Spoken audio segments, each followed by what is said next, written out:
الحمد لله رب العالمين والصلاة والسلام على سيد الأولين والآخرين نبي الأنبياء والمرسلين وعلى آله وأصحابه ومن تبعهم بإحسان إلى يوم الدين أما بعد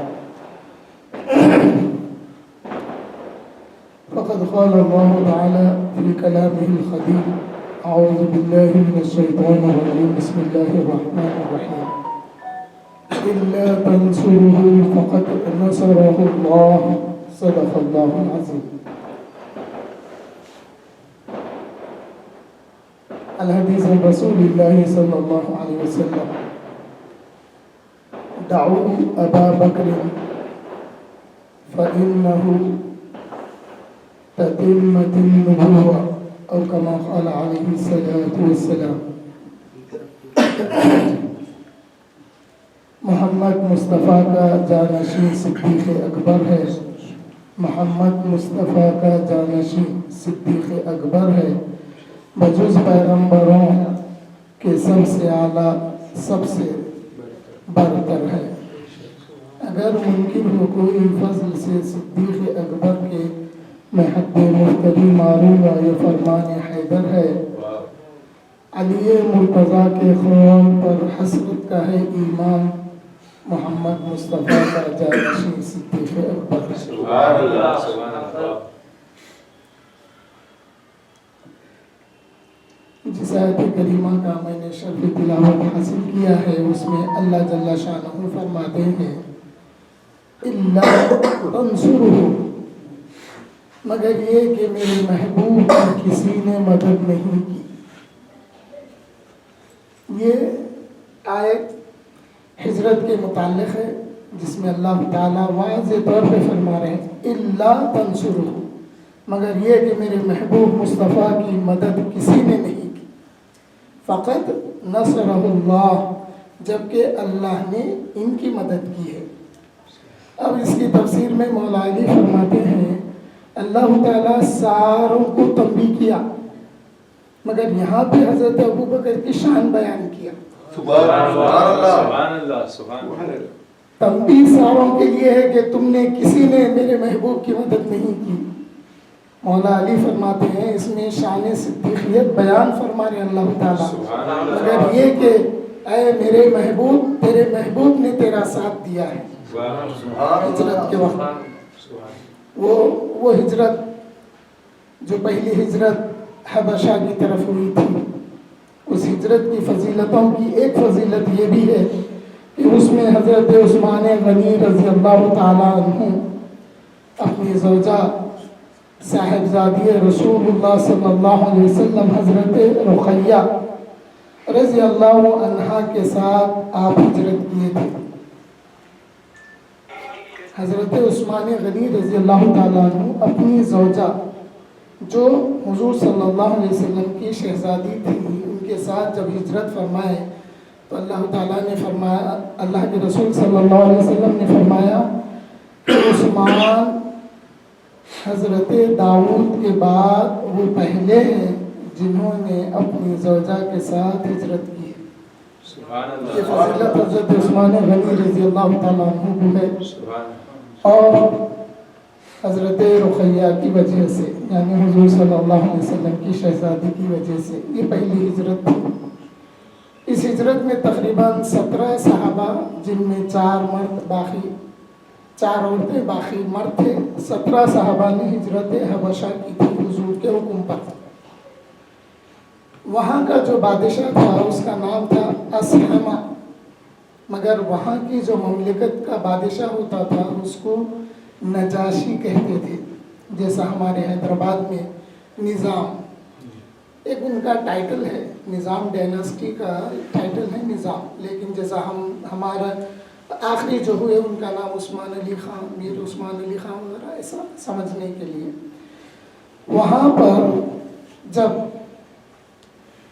نجاشی نے حضور پر ایمان لائے تھے جب حضور کا خط ان کو پہنچا تو انہوں نے کہا کہ اگر میرے پاس ملکی مصروفیات نہ ہوتی تو میں اس پیغمبر کے پاس حاضر ہوتا اس رسول کے پاس حاضر ہوتا اور ان کی جوتیاں اٹھانے کی سعادت حاصل کرتا.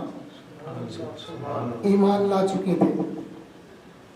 اب حضرت ابوبکر صدیق رضی اللہ تعالیٰ عنہ بھی ہجرت کرنے کا جب ارادہ کیے تو رسول اللہ صلی اللہ علیہ وسلم نے ان کو بشارت دی, اطمینان دلایا, اے ابوبکر ذرا انتظار کر لو, مجھے امید ہے کہ اللہ کی طرف سے مجھے حکم ہوگا کہ میں تمہارے ساتھ ہجرت کروں. اس امید پر حضرت ابوبکر صدیق رضی اللہ تعالیٰ عنہ انتظار کرتے رہے, اور آپ نے اپنے غلام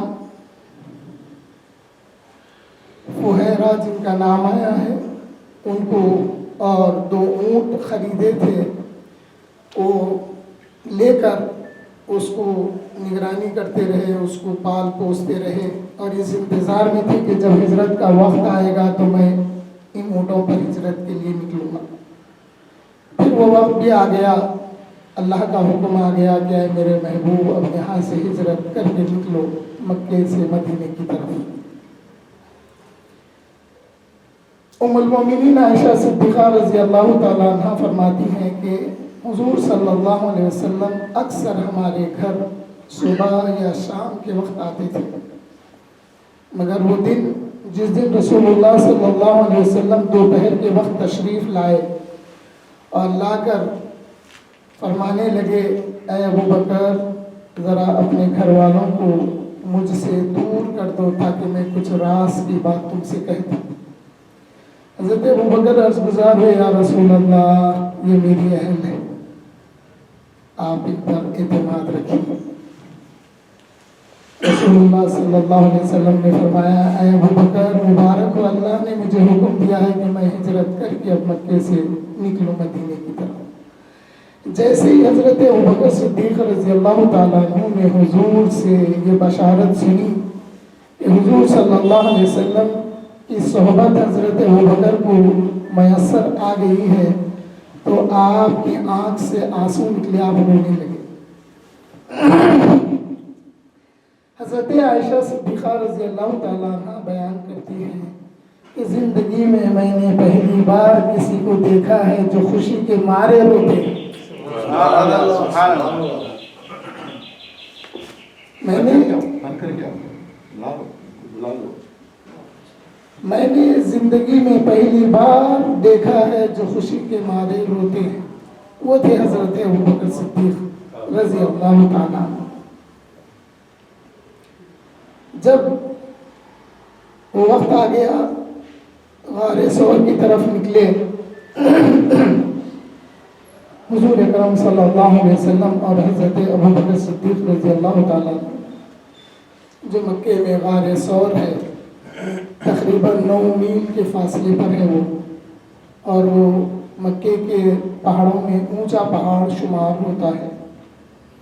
اب جو لوگ موجودہ دور میں وہاں پر گئے ہوں گے وہاں پر ایک پتھر دیکھے ہوں گے جس کے بارے میں یہ بات معروف ہے کہ ایک چرواہا دشمنوں کو پتہ بتانے کے لیے جب اشارہ کیا تو اللہ نے اس کو پتھر کا بنا دیا تھا. حاضرین و سامعین, جب حضرت سیدنا ابوبکر صدیق رضی اللہ تعالیٰ عنہ حضور صلی اللہ علیہ وسلم کے ہمراہ غار ثور کی طرف نکلے, وہ پتھریلو زمین جس پر چلنے کی وجہ سے حضور اکرم صلی اللہ علیہ وسلم کے خدمان مبارک سے خون نکلنے لگا, زخمی ہو گئے. حضرت ابوبکر صدیق رضی اللہ تعالیٰ عنہ حضور صلی اللہ علیہ وسلم کو اپنے شانوں پر سوار کر لیتے ہیں. اس واقعے میں یا دین کی باتوں میں کئی باتیں ایسی ہوتی ہیں جو ایک ہی وقت میں بیان نہیں کیا جا سکتا. اب اس کے رموز اور بھی چیزیں الگ الگ مفسرین نے آیتوں کے ذریعے جو بیان کیا ہے وہ سیرت نگار کو دیکھیں گے تو تھوڑا مختلف ملتا. اسی واقعے کو اگر کسی صوفی نے بیان کیا ہے تو پھر اس میں کچھ اور مزہ آتا. یہ ساری چیزیں ایک وقت میں بیان نہیں کی جا سکتی. جتنا یاد ہے مجھے میں بیان کروں گا، مگر اس کا یہ مطلب نہیں ہے کہ یہ اتنا ہی ہے، یہ نہیں، اس کے علاوہ بہت کچھ ہے۔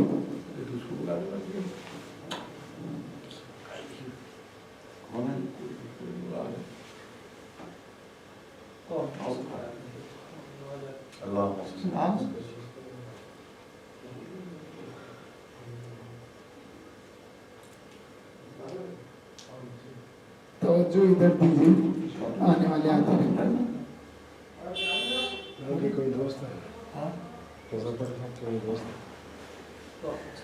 میں بتا رہا تھا کہ قرآن کی آیتوں کی جب تفسیر مفسرین نے کی ہے تو جو بات ہمارے سمجھ میں آتی ہے اسی واقعے کو اگر سیرت نگار بیان کرتے ہیں تو تھوڑا سا فرق محسوس ہوتا ہے، اور اسی واقعے کو اگر ایک صوفی بیان کرتے ہیں تو اس کا رنگ کچھ اور دکھتا ہے۔ یہاں پر یہ نہیں سمجھنا کہ انہوں یہ بیان کرے وہ نہیں کرے، وہ کرے یہ نہیں کرے۔ مجھے جتنا یاد ہے، اللہ کی جتنی توفیق ہوگی میں وہ چیز بتا دوں گا۔ اب جب حضرت ابوبکر صدیق رضی اللہ تعالیٰ عنہ نے حضور کرم صلی اللہ علیہ وسلم کو اپنے شان مبارک پر جب اٹھا دیا تو اس سے یہ بات سمجھ میں آئی کہ مقامی صدیق وہ ہے جو بار نبوت کو اٹھا سکتے ہیں۔ سبحان اللہ، سبحان اللہ۔ ہمارا اختلاف جو دوسروں سے ہے وہ یہ ہے جب دوسرے متنازع بات بیان کرتے ہیں۔ ہمارے پاس حضرت ابوبکر صدیق رضی اللہ تعالیٰ عنہ ہمارے سر آنکھوں پر ہمارے ایمان کا تاج، لیکن مولا علی بھی کچھ کم نہیں۔ مولا علی تو ہمارے ایمان کی جان ہے۔ اگر ایمان رسول اللہ ہے تو ایمان کی جان مولا علی ہے۔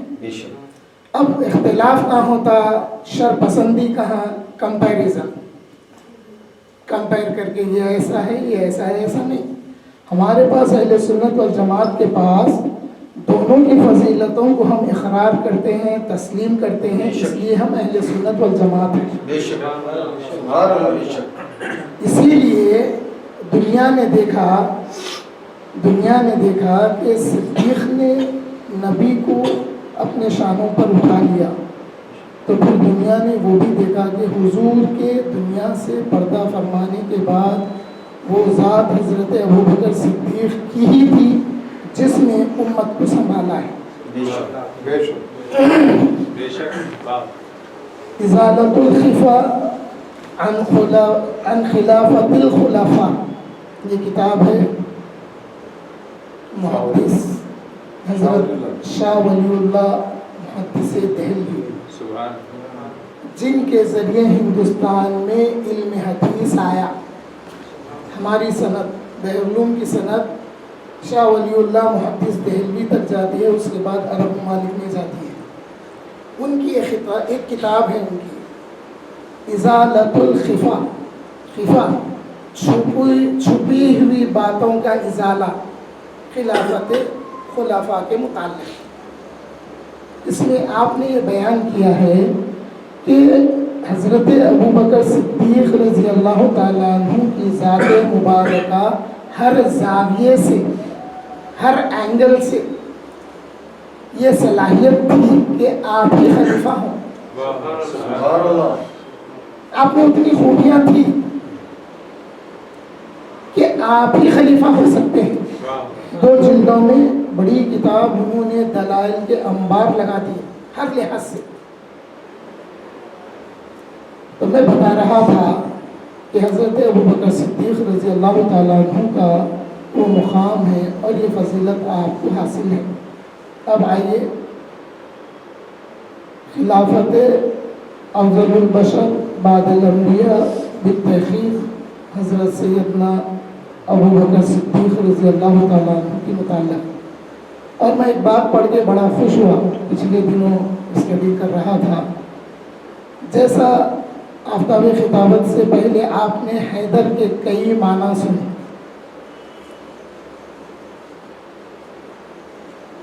اسی طرح سے حضرت ابو بکر، بکر کا جو لفظ ہے نا، اس کے ہر معنی، ہر اس کا لفظ بکر، بکر، ایسے جو لفظ بنتے ہیں اس کا ہر معنی پہلے کے آتے ہیں. سبحان اللہ سبحان اللہ. بکرتوں و اصیلا، صبح کی ابتدائی پہر سے لے کر شام تک. تو بکر اور بکر اور بکرا یہ جتنے بھی لفظ بنتے ہیں ان تمام کا مادہ ابتدا شروع پہلے کے آتے ہیں. سبحان اللہ. حضرت ابوبکر صدیق رضی اللہ تعالیٰ عنہ کی ذات مبارکہ وہ ذات مبارکہ ہے. صحابہ اگر حضور کو دیکھتے تو حضور کے ساتھ حضرت ابوبکر کو بھی دیکھتے، حضور کے ساتھ حضرت عمر کو بھی دیکھتے رضی اللہ عنہما. کئی ایسے موقع تھے جہاں پر آپ کا سنگت تھا. حضرت ابوبکر صدیق رضی اللہ تعالیٰ عنہ جب حضور اکرم صلی اللہ علیہ وسلم نے فرمایا کہ اللہ نے اپنے بندے کو اختیار دیا ہے کہ وہ زندگی دنیا کی زندگی اختیار کرے یا رفیق اعلیٰ کو اختیار کرے، حضرت ابوبکر صدیق رضی اللہ تعالیٰ عنہ رونے لگے. صحابہ اور ام المؤمنین کہتے ہیں کہ ہمیں تعجب ہوا کہ ابوبکر یہ سن کے کیوں رو رہے ہیں. اللہ کے رسول نے فرمایا اللہ نے اپنے کسی بندے کو اختیار دیا کہ وہ اللہ کا قرب اختیار کرے یا دنیا کی زندگی اختیار کرے، تو حضرت ابوبکر کیوں رو رہے ہیں ہم نہیں سمجھے. جب حضرت ابوبکر صدیق رضی اللہ تعالیٰ عنہ سے پوچھا گیا تو آپ نے فرمایا کہ وہ بندہ میرے آقا ہی ہیں. یہ آقا کے دنیا سے جانے کی اطلاع ہے.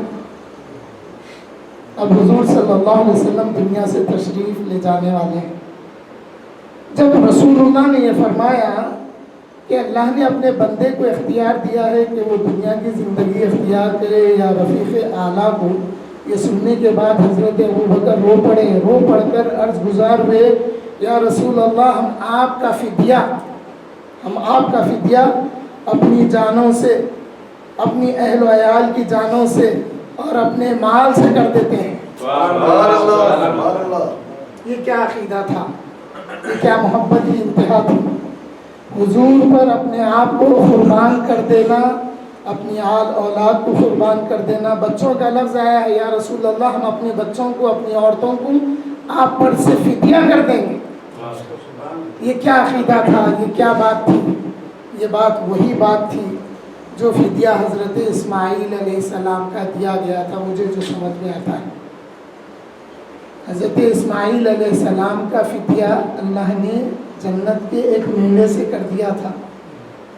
تو یہاں پہ یہ بات تھی یا رسول اللہ وہاں تو ایک مینڈا تھا، یا رسول اللہ میں اپنے آپ کو آپ کی جان کا فدیہ بنا دیتا ہوں، اپنے گھر والوں کو، اپنی اولاد کو، اپنا مال سب کچھ آپ کے لیے فدیہ کر کے یا رسول اللہ آپ کو دنیا میں بچا لیتا ہوں، آپ کو جانے نہیں دوں گا. یہ بات تھی یہاں پر. آپ رونے لگے. حضور صلی اللہ علیہ وسلم نے فرمایا یا ابا بکر اللہ رسول، اے ابو بکر سمجھ جاؤ. اس کے بعد حضور صلی اللہ علیہ وسلم نے فرمایا کہ ہر ایک کے مال کا میں نے بدلہ چکا دیا ہے، اور ابو بکر نے جو کچھ میرے ساتھ حسن سلوک کیا ہے اس کا بدلہ اللہ تعالیٰ عطا کرے گا. اور حضور نے فرمایا کہ بے شک اللہ نے مجھے اپنا خلیل بنایا ہے، اور اگر میں اپنا خلیل، اپنا دوست اگر کسی کو بناتا تو وہ ابو بکر ہوتے. اس کے بعد پھر حضور صلی اللہ علیہ وسلم نے فرمایا اے لوگوں دیکھو مسجد نبوی کی ساری کھڑکیاں بند کر دی جائیں مگر سوائے ابو بکر کی کھڑکی کے. پھر حضور صلی اللہ علیہ وسلم پر وہ کمزوری اور وہ دنیا سے جانے کے آثار جب نمایاں ہو گئے. حضور صلی اللہ علیہ وسلم کو بخار بڑی شدت کا تھا، اور اللہ نے آپ کو حکم دیا تھا اے میرے محبوب اٹھیے، رات کے وقت ہے، اٹھیے اور جنت البقیع میں تشریف لے جا کے اہل بقیع کے لیے دعا کریے. جب حضور صلی اللہ علیہ وسلم دعا کے لیے گئے، بقیع میں دعا کیے، آپ کے غلام ساتھ تھے. جب وہاں سے جب حضور واپس گھر کو آئے تو اتنے دیر میں آپ کو بخار کی شدت گھیر لی. آپ کے غلام ہاتھ لگا کے بولے یا رسول اللہ یہ بخار بہت تیز بخار ہے, اس کی گرمی ایسے محسوس ہو رہی گویا جیسا میرے ہاتھ کی اسکن جل جائے. اتنا شدت کا بخار تھا حضور صلی اللہ علیہ وسلم. یہاں سے آپ کو دنیا سے تشریف لے جانے کے آثار نمایاں ہو گئے, لیکن اس کی خبر حجۃ الوداع میں جب سورہ اذا جاء نصر اللہ جب یہ آیت نازل ہوئی تو حضرت ابوبکر صدیق رضی اللہ تعالیٰ عنہ نے فرمایا کہ اس میں حضور صلی اللہ علیہ وسلم کا دنیا سے تشریف لے جانے کا ذکر. صحابہ کرام رضوان اللہ تعالیٰ علیہم اجمعین کو حجۃ الوداع میں عرفات میں یہ خبر حضرت ابوبکر کے ذریعے ملی تھی کہ اب حضور ہمارے درمیان رہنے والے نہیں ہیں. جب آپ کو اس شدت کا بخار آیا, پھر وہ ایک دن آیا دوپہر کا, روایتوں میں رات کا بھی ذکر ہے. حضور کو جب افاقہ ہوا تو حضور نے پوچھا کہ کیا نماز پڑھ لی گئی؟ ام المؤمنین عرض گزار ہوئے یا رسول اللہ وَهُمْ يَنْتَظِرُونَكَ, یا رسول اللہ وہ انتظار میں ہیں کہ آپ کے پیچھے نماز پڑھیں. صحابہ پورے منتظر ہیں حضور باہر تشریف لائے اور ہم حضور کے پیچھے نماز پڑھیں. حضور صلی اللہ علیہ وسلم پر بخار کی شدت کی وجہ سے پھر کمزوری آ گئی. دیکھیے یہاں پہ فضیلت مناقب اپنی جگہ ہے, مگر اگر حضور صلی اللہ علیہ وسلم اس مرحلے سے نہیں گزرتے تو پھر ہمارے لیے سنت کا بنتی تھی. میں لوگوں کو توجہ دلاتا ہوں کہ بیماری سے بھاگو مت, یہ دعا مت کرو اے اللہ مجھے بیمار مت کر, اے اللہ میری بیماری کو دور کر دے. یہ دعا سے بہتر یہ ہے کہ اے اللہ مجھے بیماری میں صبر عطا کر. بیماری میں آدمی ثابت ہے نا, ساری سنتیں کرنے کا شوق ہے, بیمار ہونا بھی ایک سنت ہے. سمجھ بیماری بھی جب آتی ہے تو یہ بیماری رسول اللہ صلی اللہ علیہ وسلم پر جب یہ کمزوری آئی, جب یہ بیماری آئی تو اس میں ہمارے لیے درس ہے, اس میں ہمارے لیے درس ہے. جب ام المومنین عائشہ صدیقہ رضی اللہ تعالیٰ عنہا کا کیا عمل تھا, حضور صلی اللہ علیہ وسلم نے جو دعا بی بی عائشہ کو سکھائی تھی وہ دعا بی بی عائشہ حضور کا دست مبارک لے کر دعا پڑھتے اور اس دعا کو حضور کے دست مبارک میں پھونک کر حضور کے جسم اطہر پر ملتے, اور آپ یہ سمجھتے تھے کہ حضور نے جو دعا سکھائی ہے وہ دعا میں پڑھنے سے حضور کو جو بخار ہے جو کمزوری ہے وہ چلی جائے گی. حضور فرمایا عائشہ یہ دعا تمہاری اب کام آنے والی نہیں ہے, اس لیے کہ میرا وقت آ گیا ہے. یہ چیزیں تھیں. اس کو ان ایام کو اس مرض کو ایسا سمجھنا, یہ یاد رکھنا کہ میرا جب آخری وقت آئے گا تو میں بھی ایسا ہی عمل کروں گا. اس لیے ہے ہمارے پاس. اس لیے الحمدللہ میری بات تو نہیں کرتا میں, لیکن میں جس کتاب کی کوشش میں ہوں, جو کتاب میں تیار کر رہا ہوں, اس کی خوبی کیا ہوگی. عالم پڑھیں گا تو انہیں تصدیق کریں گا, عام آدمی پڑھیں گا تو قبول کریں گا, بیمار پڑھیں گا تو شفا کی امید رکھیں گا, اور جو بیماری سے مایوس ہو جائے گا انہیں اللہ کی ملاقات کا شوق پیدا ہو جائے گا اس میں. یہ ہے. اس لیے حضور فرمائے کہ جب تمہارے پاس مصیبت آئے تو میری مصیبت کو یاد کرو جس کی وجہ سے تمہاری مصیبت تمہارے لیے ہلکی ہو جائے. یہاں پر مصیبت سے موت کا وقت بھی ہے. مصیبت یہ مالی مصیبت بیماری کی مصیبت نہیں ہے.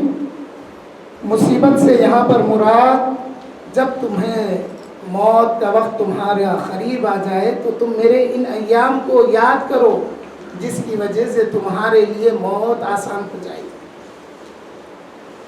حضور اکرم صلی اللہ علیہ وسلم کے لیے حضور نے فرمایا کہ زعولی ماء, میرے لیے پانی نکالا. پانی نکالا گیا. حضور صلی اللہ علیہ وسلم وضو فرمائے.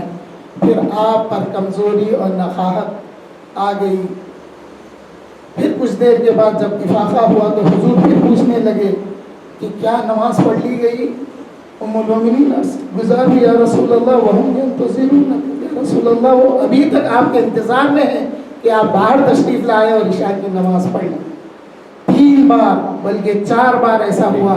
پھر حضور نے فرمایا مرو ابا بکر فلیصلی بالناس، ابو بکر کو میرا حکم دو کہ وہ لوگوں کے لیے نماز پڑھائے۔ حضرت ابو بکر صدیق رضی اللہ تعالیٰ عنہ حضور صلی اللہ علیہ وسلم کے حکم پر حضور کے مقام پر کھڑے ہو کر آپ نے 16 نمازیں پڑھائی ہیں، 16 نمازیں یا 17 نمازیں حضور کے مصلی پر کھڑے ہو کر حضرت ابو بکر صدیق رضی اللہ تعالیٰ عنہ نے نمازیں پڑھائی ہیں۔ پھر ایک نماز وہ بھی تھی، ایک نماز وہ بھی تھی جس کے امام حضرت ابو بکر صدیق رضی اللہ تعالیٰ عنہ۔ ایک اور نماز کا ذکر کرتا ہوں۔ جب حضور فرمائے کہ نماز پڑھ لو، حضرت بلال رضی اللہ تعالیٰ عنہ حجر مبارک سے باہر آئے، آ کر حضرت عمر سے کہنے لگے یا عمر نماز کا وقت ہو گیا، نماز پڑھا دو۔ جب حضرت عمر رضی اللہ تعالیٰ عنہ مصلی پہ کھڑے ہو کر جب تکبیر کہے تو جب حضور صلی اللہ علیہ وسلم نے اس تکبیر کو سنا تو آپ بے چین ہو گئے، بے چین ہو کر کہنے لگے ابن قحافہ کہاں ہے، ابن قحافہ کہاں ہے؟ جب نماز ختم ہو گئی تو حضرت عمر حضرت بلال سے عرض کرنے لگے اے بلال مجھے بہت تکلیف ہوئی، تم میرے کو کہیں کو بولے نماز پڑھا لیں۔ حضور تو ابو بکر کو پسند کرتے ہیں۔ حضرت بلال عرض گزار ہوئے اے عمر رضی اللہ تعالیٰ عنہ، حضور نے صرف نماز پڑھنے کا حکم دیا تھا، میں جب نکل کے دیکھا تو آپ موجود تھے، اس لیے میں نے آپ کو کہا، میرے اس کے علاوہ میرا کوئی اور ارادہ نہیں تھا۔ حضور پوچھے این ابو قحافہ؟ اب جو نماز پڑھ لی گئی تھی، جب حضرت ابو بکر صدیق رضی اللہ تعالیٰ عنہ تشریف لائے تو وہ نماز پھر پڑھی گئی۔ سبحان اللہ، یہ مقام ہے حضرت ابو بکر صدیق رضی اللہ تعالیٰ عنہ۔ حضور صلی اللہ علیہ وسلم جب حکم فرمائے کہ ابو بکر سے کہو کہ نماز پڑھائیں، ام المومنین عائشہ صدیقہ رضی اللہ تعالیٰ عنہ عرض گزار ہوئی یا رسول اللہ ابو بکر بڑے رقیق القلب ہیں، یعنی کمزور دل کے ہیں، انہیں آپ کے مصلی پہ کھڑے نہیں ہو سکیں گے، یا رسول اللہ کسی اور کو حکم دیجیے۔ حضور فرمائے مرو ابا بکر فلیصلی بالناس، میرا حکم ابو بکر کو دو کہ وہ لوگوں کے لیے نماز پڑھائیں۔ اب حضرت عائشہ صدیقہ رضی اللہ تعالی عنہا ایک اور بات اپنے طور پر کہتی ہے، مجھے یہ ڈر ہوا کہ لوگوں کو برا سمجھیں گے کہ ابو بکر حضور کے مصلی پر کھڑے ہو گئے۔ اس کا مطلب یہ تھا کہ لوگ سمجھیں گے کہ کیا رسول اللہ کا انتقال ہو گیا جو ابو بکر مصلی پہ کھڑے ہو گئے، یہ بات تھی وہاں پہ۔ اس لیے حضرت عائشہ رضی اللہ تعالیٰ عنہ عرض فرماتی ہیں کہ میرے کو بڑا خراب لگا کہ لوگوں کو کہیں دل میں یہ پیدا نہ ہو کہ کیا حضور انتقال کر گئے حضرت ابو بکر مصلی پہ، جبکہ حضور نے حکم دیا تھا حضرت ابو بکر کو کہ میرے مصلی پر نماز پڑھائیں۔ پھر ایک ظہر کی نماز وہ بھی ہوئی، جب اس کی روایت حضرت انس رضی اللہ تعالیٰ عنہ صحیح بخاری اور صحیح مسلم میں یہ روایت موجود ہے۔ حضرت انس کیا فرماتے ہیں، بڑا غور سے سنیے اس بات۔ جب وہ ظہر کی نماز تھی جس میں حضرت ابو بکر صدیق رضی اللہ تعالیٰ عنہ مصلی پر کھڑے ہو کر نماز پڑھا رہے تھے، حضور صلی اللہ علیہ وسلم اپنے حجر مبارک سے جب ملاحظہ کرے مسجد نبوی میں حضرت ابو بکر صدیق رضی اللہ تعالیٰ عنہ، اور جب حضور اپنے مقام سے حجرے کے پردے تک آئے تو دو صحابہ کی سپورٹ سے آئے، جن میں ایک حضرت فضل ابن عباس رضی اللہ تعالیٰ عنہ تھے اور ایک مولا علی کرم اللہ وجہہ تھے۔ یہ بات بیان کرتے ہوئے ام المؤمنین عائشہ صدیقہ رضی اللہ تعالیٰ عنہ بیان فرماتی ہیں کہ جب حضور جا رہے تھے تو کمزوری کی وجہ سے حضور کے قدم مبارک زمین سے گھسیٹ رہے تھے۔ حضور قدم اٹھا کے آگے نہیں بڑھ رہے تھے، بلکہ آپ کی کمزوری اتنی تھی کہ وہ پیر زمین کو لگ رہے تھے، اور حضور جب آگے بڑھ کر حجرے کے پاس پہنچے، حضرت انس رضی اللہ تعالیٰ عنہ فرماتے ہیں کہ جب حضور مسجد نبوی میں دیکھے، آپ نظر فرمائی تو حضور کے چہرے سے ایک نور نکلا اور مسجد نبوی کو منور کرتا ہوا وہ نور آسمان کی طرف بلند ہو گیا۔ اب حضرت انس رضی اللہ تعالیٰ عنہ بیان دیتے ہیں کہ حضور صلی اللہ علیہ وسلم نے جب ملاحظہ فرمایا تو آپ کے چہرے سے ایک نور نکلا اور مسجد نبوی کو منور کرتے ہوئے آسمان کی طرف چلا گیا، جس سے اب دیکھیے یہاں پہ حدیث کی تشریح کیسے کی جاتی ہے وہ سمجھیے۔ اب یہاں پر شارحین حدیث نے کیا بیان کیا، جیسے ہی وہ نور مسجد نبوی میں منور ہوا، حضرت ابوبکر صدیق رضی اللہ تعالیٰ عنہ اور حضرات صحابہ یہ سمجھ گئے کہ یہ نور حضور صلی اللہ علیہ وسلم کا ہی نور ہے۔ اب صحابہ اور حضرت ابوبکر صدیق رضی اللہ تعالیٰ عنہ حالت نماز میں قبلے سے مڑ کر حضور صلی اللہ علیہ وسلم کی طرف متوجہ ہو گئے، بالکل ایگزیکٹلی۔ اگر قبلہ ایسا ہے تو بائیں ہاتھ کی طرف حضور کا روضہ انور ہے۔ حضرت ابوبکر صدیق رضی اللہ تعالیٰ عنہ اور صحابہ اس نور کے منور ہونے کی وجہ سے قبلے سے اپنے چہرے موڑ کر اپنے آپ کو حضور کی طرف توجہ کر کے جب پلٹے، دیکھے تو حضور صلی اللہ علیہ وسلم حجرے میں پردہ ہٹا کر ادھر صحابہ کو ملاحظہ فرما رہے تھے۔ اب حضرت انس فرماتے ہیں جو چہرہ میں نے دیکھا وہ چہرہ ایسا روشن اور ایسا منور تھا جیسا قرآن کے اوراق ہوتے ہیں، ویسا چہرہ نظر آنے لگا۔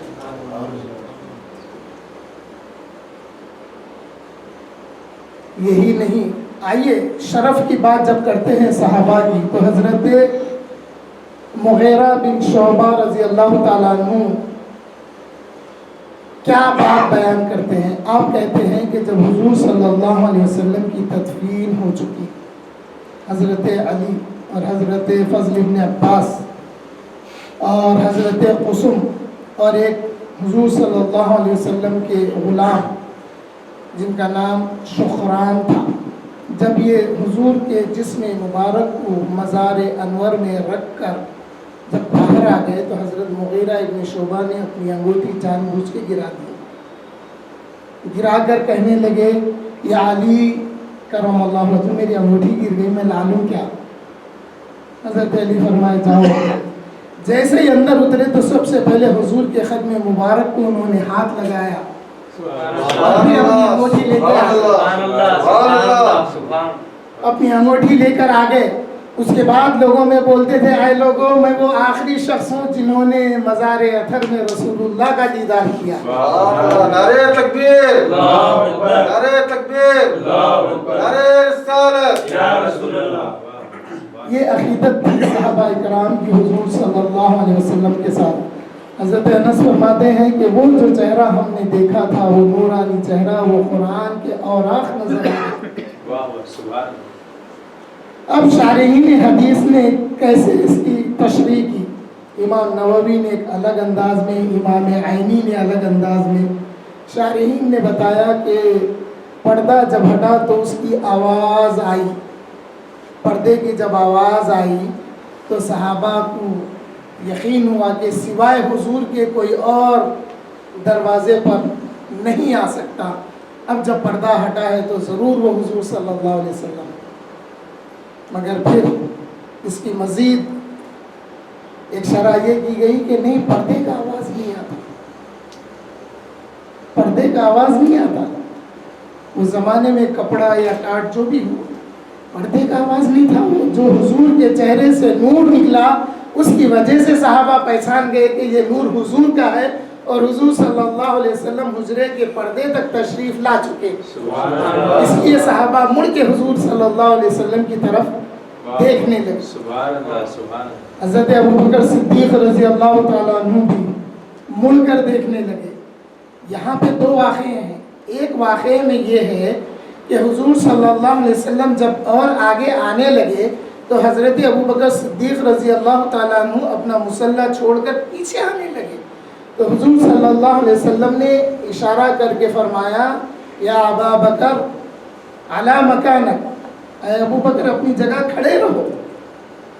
حضرت ابوبکر صدیق رضی اللہ تعالیٰ عنہ پیچھے آ گئے، حضور صلی اللہ علیہ وسلم آگے بڑھے اور مسلح پر دو صحابہ کی سپورٹ سے حضور تشریف فرما ہو گئے، حضور بیٹھ گئے مسلح پر۔ اب حضور کے پیچھے حضرت ابوبکر تھے، حضرت ابوبکر کے پیچھے سارے صحابہ تھے مسجد نبوی میں۔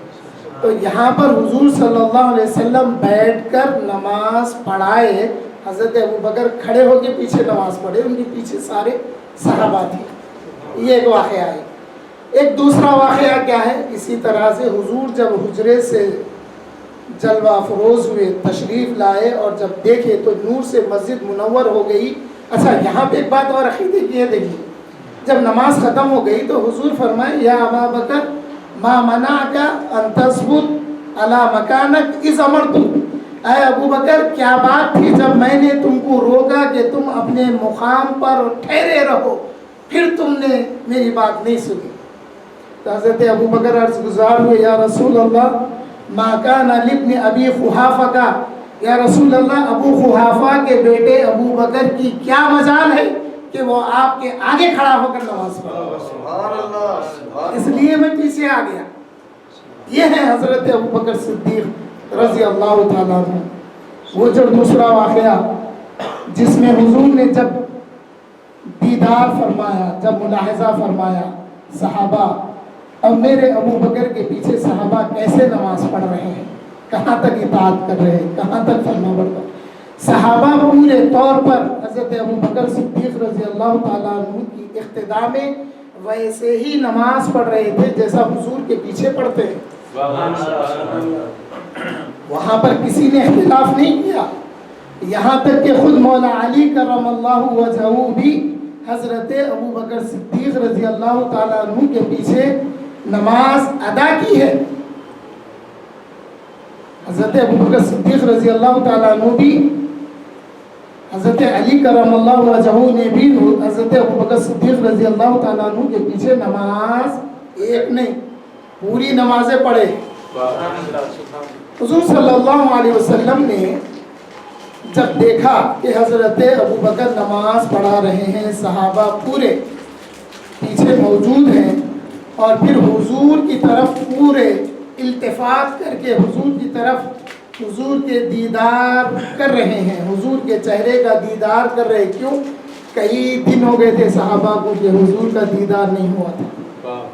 صحابہ رات اور دن مسجد نبوی میں اس انتظار میں تھے کہ حضور باہر تشریف لائیں تو پھر ہم نماز پڑھیں گے، رات اور دن انتظار میں رہتے تھے۔ جب حضور نے یہ ملاحظہ فرمایا تو حضور نے حضرت ابوبکر صدیق رضی اللہ تعالیٰ عنہ کی طرف اشارہ کر کے حکم دیا کہ اے ابوبکر اپنی نماز کو پوری کرو۔ اس واقعے سے پھر ایک عقیدہ ملتا ہے۔ عقیدہ کیا ملتا ہے؟ حضور کے دیدار کی خاطر ہمارے چہرے، ہمارا رخ، ہمارا دھیان، ہماری توجہ، سب کچھ ہمارا حضور کی طرف متوجہ ہو گیا، قبلے سے رخ پھر گیا۔ پھر حضور نے حکم دیا کہ اپنی نمازوں کو پوری کر لو، نماز پوری کرو۔ اتموا صلاتکم، فرمائے اتموا صلاتکم، تم اپنی نمازوں کو پوری کرو، یعنی جتنی پڑھے وہ ہو گئی، جو بچی ہوئی نماز ہے اس کو پوری کرو۔ نمازوں کو لوٹانے کا حکم نہیں ہے وہاں پہ، اور جب کبھی حضور صلی اللہ علیہ وسلم اگر آواز دیتے تو صحابہ پر یہ فرض تھا کہ نماز چھوڑ کر آ جانا۔ آج ہمارے لیے اگر ماں باپ ہم اگر نفل نماز پڑھ رہے، فرض میں نہیں ہے، اگر ہم نفل نماز پڑھ رہے اور ماں باپ ہم کو آواز دیے تو وہ نفل نماز چھوڑ کے آ جانا ہے۔ صحابہ کے لیے فرض نماز تھی، فرض نماز ہے تب بھی چھوڑ کے آ جانا ہے حضور کے کہنے پر۔ قرآن سے یہ ثابت ہے، قرآن میں حکم ہے۔ ایک صحابی رسول آنے میں دیر ہو گئی، دیر سے حاضر ہوئے، حضور پوچھے کہ میں بلانے پر اس وقت کیوں نہیں آئے؟ عرض گزار ہوئے یا رسول اللہ نماز پڑھ رہا تھا۔ حضور فرمائے کہ اللہ کا حکم نہیں سنے؟ آیت کریمہ تلاوت کر کے حضور نے فرمایا۔ حاضرین محترم، یہ حضرت ابوبکر صدیق رضی اللہ تعالیٰ عنہ ہیں جنہوں نے حضور کے قائم مقام ہو کر صحابہ کو نمازیں پڑھائی ہے۔ آفتاب خطابت آنے تک تھوڑا اور کنٹینیو کرتا ہوں۔ دیکھیے، جب حضور صلی اللہ علیہ وسلم اس دنیا سے تشریف لے گئے، وہ پیر کا دن تھا، منگل کا دن گزر گیا، چہار شنبے کے دن آپ کی تدفین ہوئی۔ اب یہ غیر منطقی بات جو کرتے ہیں کہ لیٹ ہو گیا، نہیں، لیٹ نہیں ہوا، وہ جو شیڈیول تھا وہ شیڈیول پورا ہوا۔ جب آپ صلی اللہ علیہ وسلم کے آخری ایام تھے تو صحابہ حضور سے پوچھنے لگے یا رسول اللہ پھر آپ کو غسل کون دے گا؟ تو حضور فرمائے کہ مجھے غسل میرے اہل بیت دیں گے۔ اے علی، غسل تم مجھے دینا، اس لیے کہ اگر کوئی میری سطر دیکھے گا تو اس کی آنکھوں کی بینائی چلی جائے گی۔ اے علی، تم مجھے غسل دینا۔ حضور نے حضرت علی کرم اللہ وجہہ کو وصیت کی تھی۔ اور ایک بات سنیے، مدارج النبوہ میں عبدالحق محدث دہلوی نے یہ بات لکھی ہے کہ حضرت علی کرم اللہ وجہہ نے جب حضور صلی اللہ علیہ وسلم کا غسل دیا تو آپ کی ناف میں اور آنکھ کے اس حصے میں تھوڑا پانی رہ گیا تھا۔ اب اس کا پریکٹیکل میں دیکھا ہوں، یعنی ہمارے پیارے بھائی کا لاسٹ ٹائم 1 مہینہ پہلے انتقال ہو گیا، جب غسل دیے تو ان کا چہرہ سیدھا نہیں تھا، تھوڑا کروٹ تھی، تو یہاں پہ پانی جمع ہوا تو میرے کو یاد آیا، انسان ہے۔ تو مولا علی فرماتے ہیں میں نے اس مقام کے پانی کو اپنے ہونٹوں سے چوسا، اور فرمائے کہ اس کی وجہ سے مجھے علم الاولین والآخرین دیا گیا۔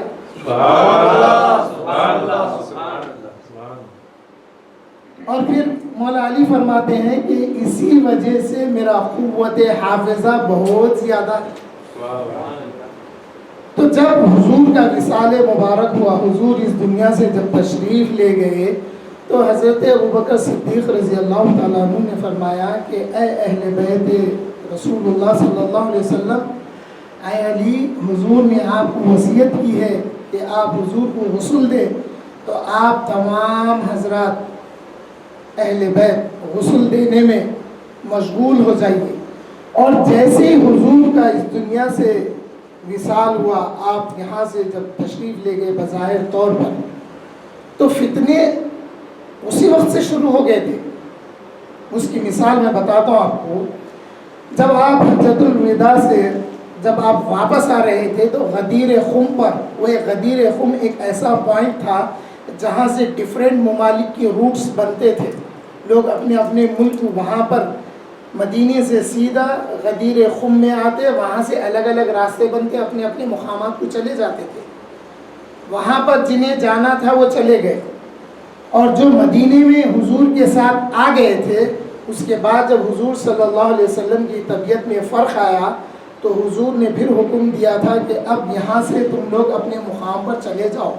تو حضور کی اس بیماری کی اطلاع اور کچھ وہ جو آیتیں جو سورت حجۃ الوداع میں نازل ہوئی تھی اس کے متعلق سن کر اور یہ بیماری